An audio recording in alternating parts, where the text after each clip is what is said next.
Namaku Raka. Aku seorang mahasiswa kedokteran tingkat akhir dari salah satu universitas negeri di Jawa Tengah.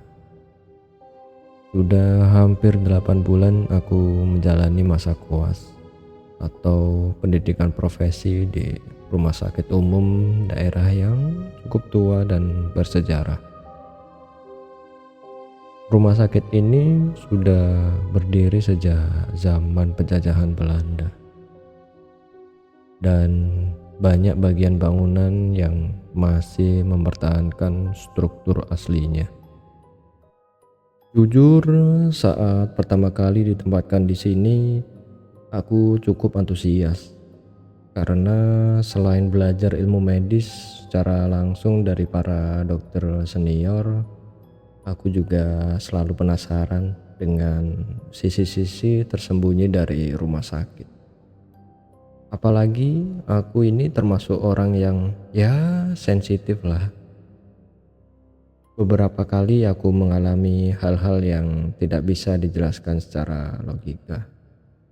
Tapi kejadian yang ingin kuceritakan malam ini adalah yang paling mengerikan dan tak pernah bisa kulupakan seumur hidupku.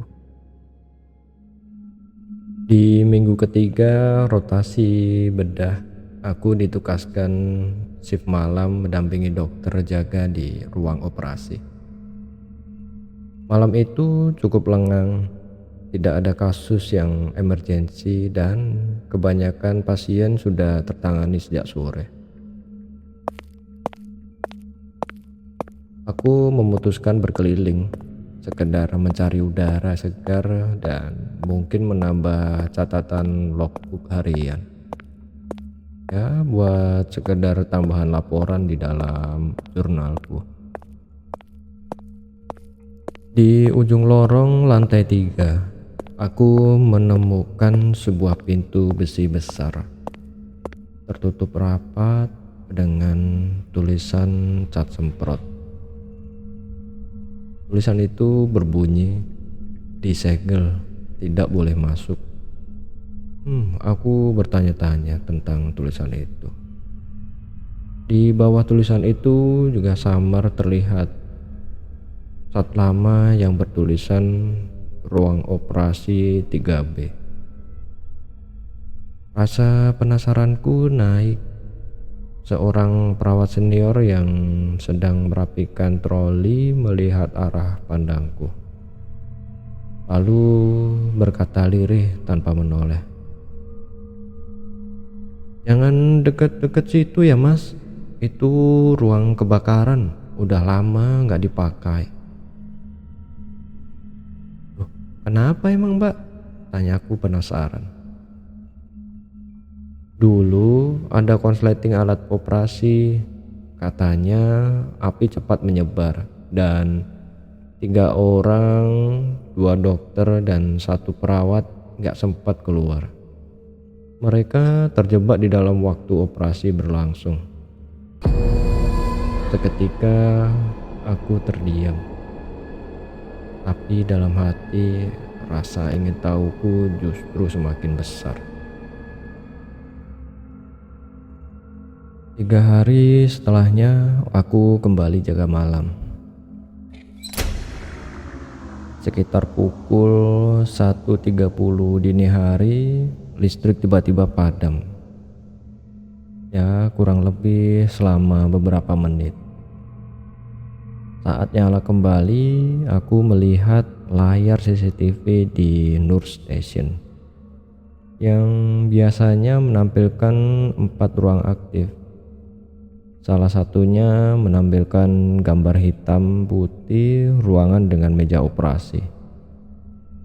Aku mengenal ruangan itu. Itu ruangan yang sudah disegel kan? Yang membuat darahku dingin, lampu operasinya menyala. Ada sosok-sosok yang mengenakan pakaian bedah berdiri mengelilingi meja. Salah satunya mengangkat tangan seolah sedang memegang pisau bedah. Aku langsung bangkit dan menuju ke lantai 3. Pintu besi ruang operasi itu masih tertutup rapat, tapi aku seperti mencium bau terbakar yang samar. Dan ada cahaya lampu operasi yang menyelinap keluar dari celah bawah pintu. Aku tak tahu kenapa, tapi tanganku bergerak membuka gagang pintu itu. Dan ruangan itu utuh, seperti tidak pernah terbakar. Dindingnya bersih, lampu menyala terang. Di tengah ruang ada meja operasi dan 4 sosok berpakaian hijau sedang fokus mengoperasikan pasien. Mereka tidak menyadari kehadiranku. Aku mundur panik. Salah satu dari mereka, dokter yang memegang pisau bedah, perlahan menoleh ke arah. Wajahnya tidak mempunyai mata, hanya rongga hitam, tapi dia tersenyum. Kamu datang juga ya. Operasinya belum selesai.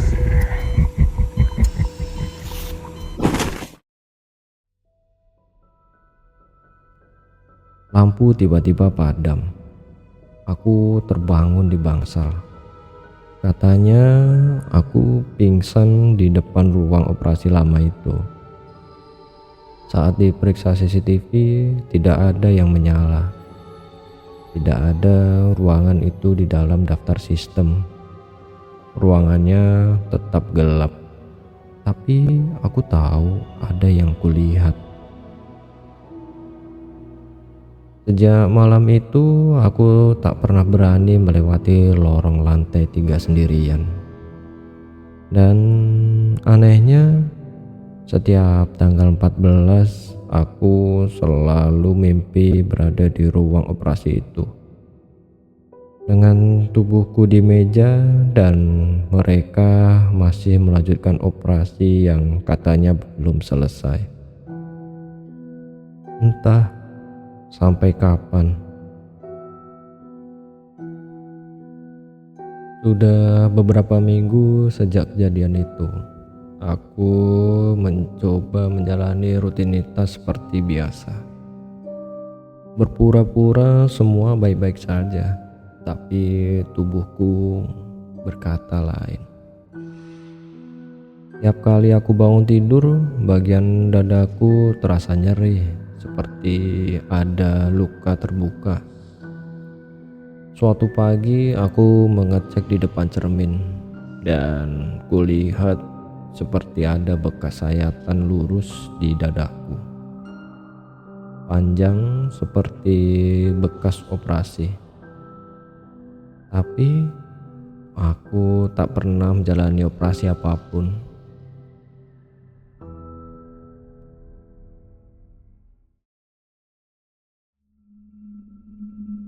Awalnya aku berpikir ini hanya delusi, tapi suatu hari perawat senior yang bernama Bu Lastri, yang terkenal sensitif dan agak tertutup, menatapku lekat-lekat setelah shiftnya selesai.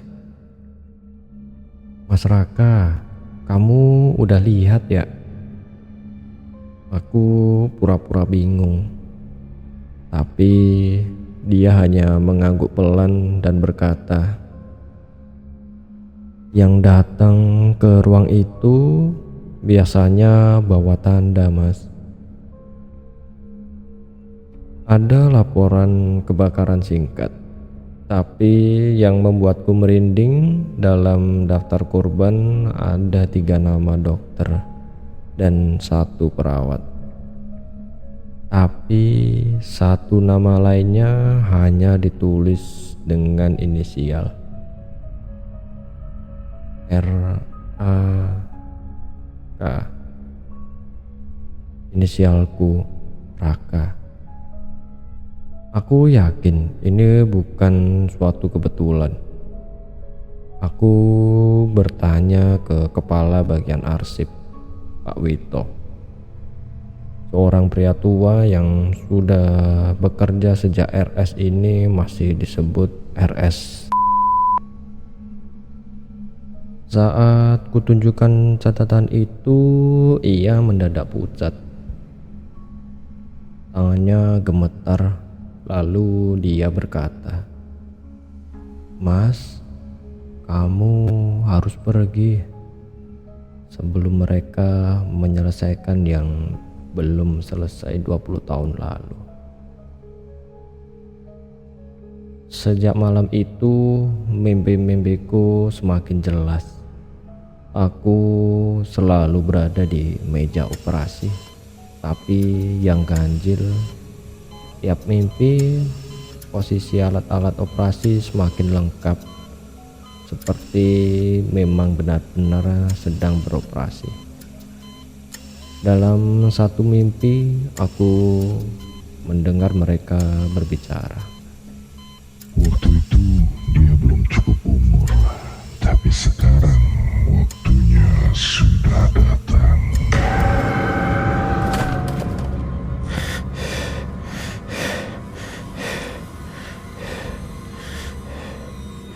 Saat aku terbangun, aku teringat sesuatu.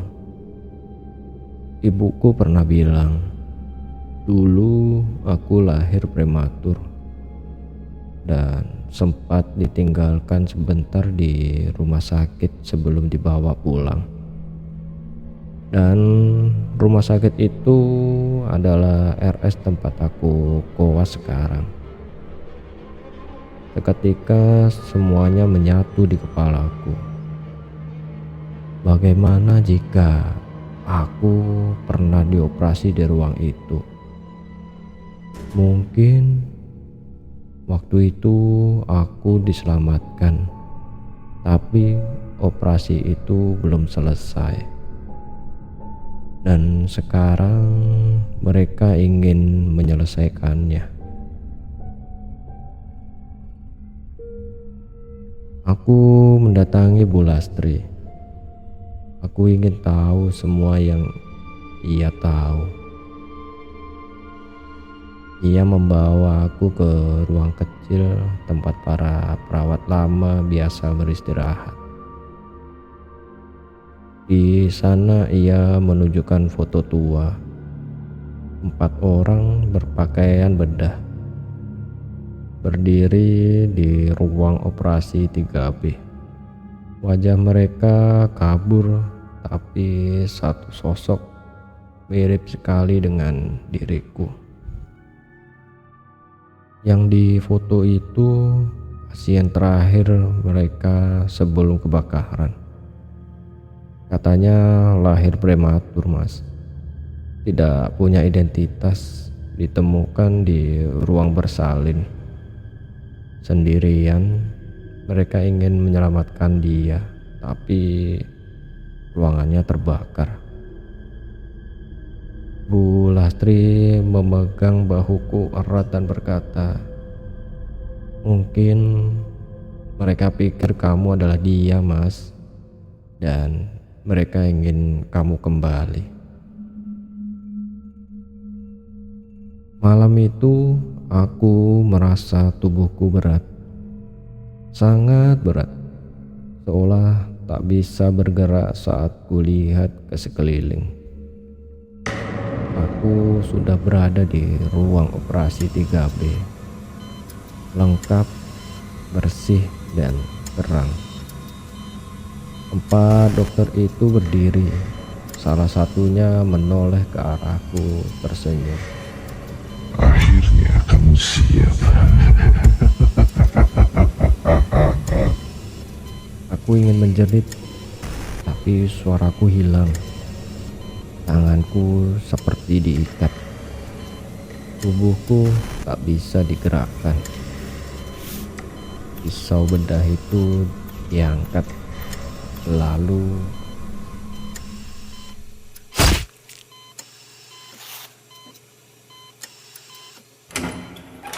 Pintu ruangan itu dibuka dari luar. Suara keras, lalu semuanya padam. Gelap total. Aku kembali sadar di UGD. Kata orang-orang, aku ditemukan pingsan di depan ruangan operasi lama. Tapi yang aneh, mereka bilang ruangan itu sudah diratakan dan ditutup beton sejak 5 tahun lalu. Tapi aku masih ingat apa yang kulihat, apa yang kualami, dan yang paling membuatku gemetar,